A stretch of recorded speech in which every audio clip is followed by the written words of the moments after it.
I potty trained my first son when he was 22 months, and I potty trained my second son at 2.5 years old, which is crazy. But I couldn't potty train him because his preschool wasn't like potty training ready, but I would have, trust me.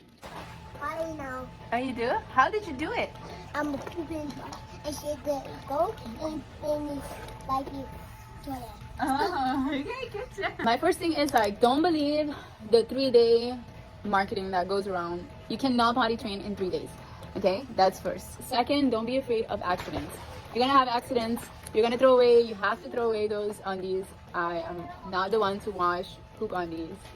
And when there are accidents, do not scream. Do not yell at them. Do not be like, ugh, you know. And we can easily do that, but you have to be patient. You have to be very encouraging.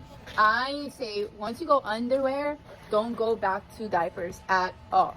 With my first one, I would walk with a towel in stores because I did not want to go to diapers. And if he had an accident in the store, I would have my towel, dry it, and then change him. And that's how radical I am. But it worked. For every mama out there that is potty training right now, you can do this! You can do this! It's not easy, definitely hard, be consistent, and your little one is going to get it. But remember, do not regress, do not go back.